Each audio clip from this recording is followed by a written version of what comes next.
So one of my students was asking me, can you use the diminished seventh chord to create tension?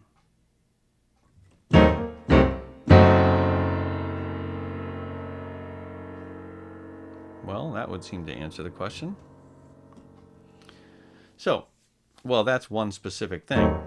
And that is something that's been overused so much that maybe, possibly, that's not the best thing to use to create tension because it's already been used. But there are things that have been used so widely in so many different ways that you can probably use them. One is, say, is there, ask yourself, is there a direction, if you know all your diminished seventh chords, is there a direction you can move those chords that will make them sound more and more tense as time goes on? If we go up, does that build the tension? And if we increase the volume or the intensity,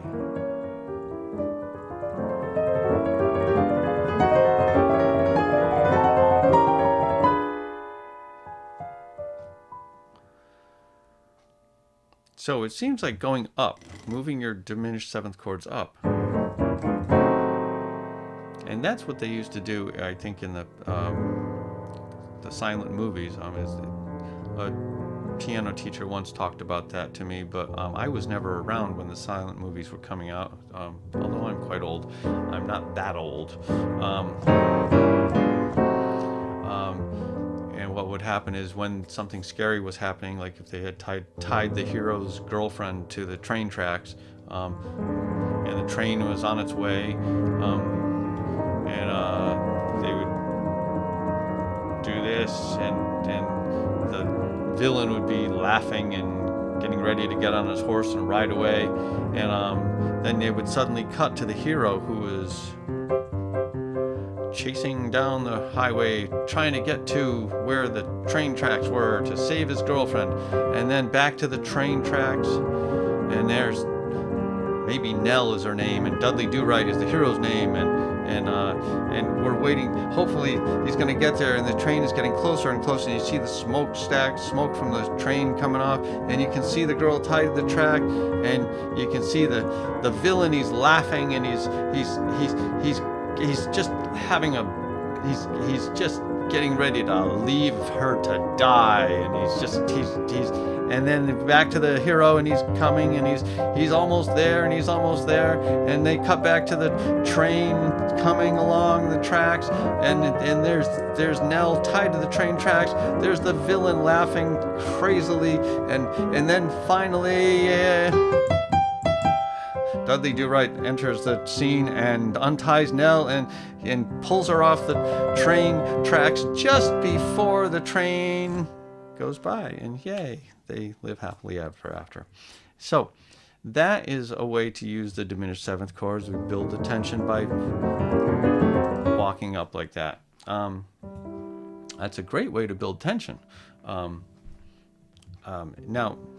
you can also use it within songs. It's a good thing to understand where the chord comes from. It's the diminished seventh chord is not part of the major scale, because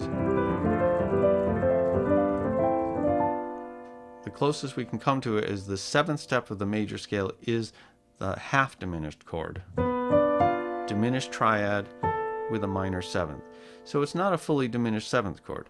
Now, if we use the harmonic minor scale, and you know the harmonic minor scale because people use it to make stereotypical Arabian music or whatever. Although I don't think that Arabian music is specifically made by using the Western harmonic minor scale. I think that's just something we stereotypically use because Tchaikovsky did it.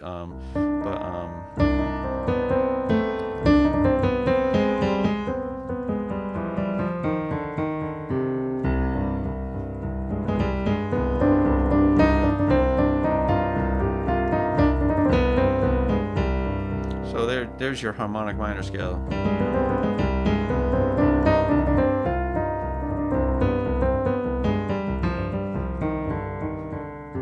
So your harmonic minor scale, as a melodic place, is a good way to sort of build up tension, just because of that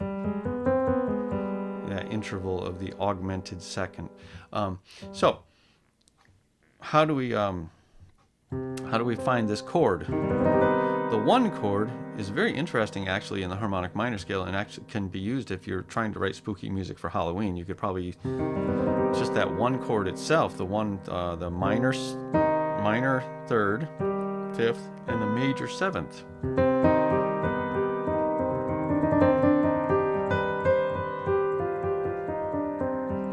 Can give you a lot of tension.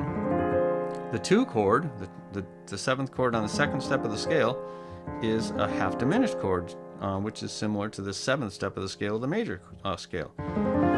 So we have a diminished triad on the bottom and a minor seventh. The three chord is also a little bit spooky, a weird chord. It's strangely, it's a major seven chord that sounds spooky because it has an augmented fifth. An augmented fifth will do things to your chords. So you can find some spooky chords even before you get to the diminished chord. The four chord is a minor seven chord. And in actuality, the minor seven chord sounds very, very peaceful and very happy in the middle of all these weird chords. And then the five chord is your dominant chord, dominant seventh chord. It's a major third, regular fifth, perfect fifth. I apologize for that. It's not regular, it's perfect. And then a flatted seventh. So there's your dominant chord. It's the same as in the major scale. The five chord in the major scale and the five chord in the minor scale are the same, as long as you're talking about the harmonic minor scale.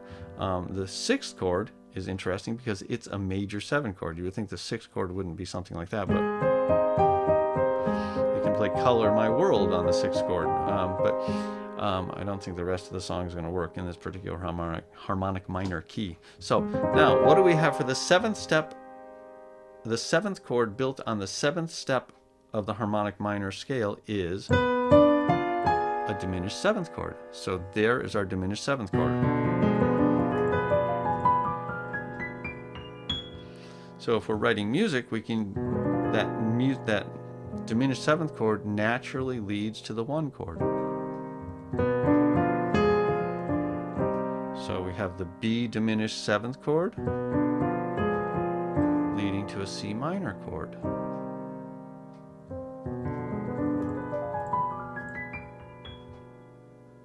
So you can, if you're setting a scene with a diminished chord, when you get to the beginning of the song, if you want it to still remain a little bit spooky, you just go up a half step and go minor. That same diminished seventh chord can be used to resolve to a major key.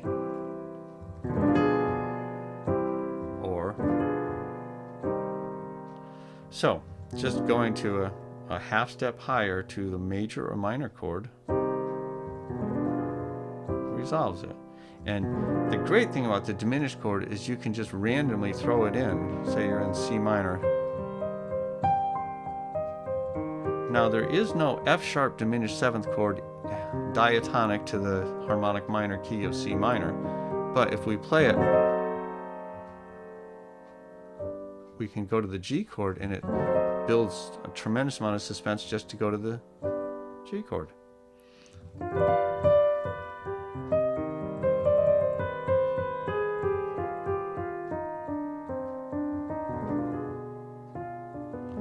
So your harmonic minor key is where that diminished seventh chord comes from, and you can use the diminished seventh chord to build into any chord, and it helps to, if you're doing a key change, you can use it to do a key change, but also we can approach the 4 chord in the F minor chord with an E diminished seventh chord.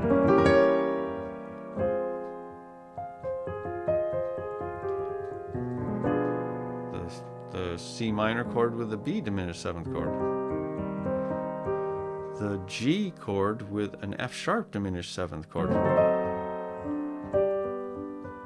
we can even change keys and go to the 5 minor. So we can use the diminished 7th chord as a leading tone to get to some place. So that's several ways that you can use the diminished 7th chord. And if you're trying to write spooky music, those are some things that you can use. There's other things you can use. I mean, this is Halloween month, so that's why I'm talking about the diminished 7th chord, because it's something that you can use in your pursuit of writing Halloween music. Obviously, there's scary things like the minor second, but we don't want to do that too many times, or John Williams will copyright claim us. And then there's the minor ninth, and Bernard Herrmann might get mad if we use that too much. So there's many things that we can use, but the diminished 7th chord is one that we can build suspense with. So, did you remember to click the like button?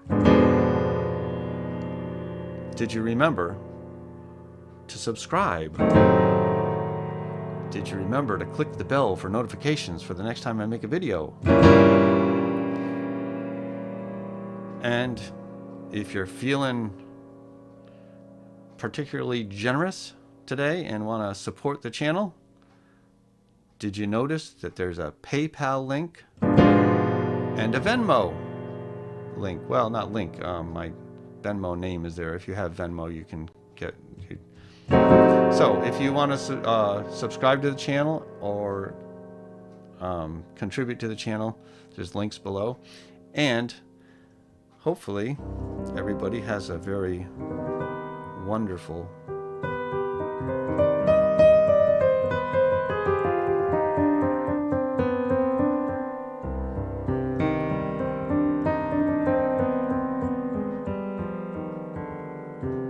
Halloween. Thanks for watching.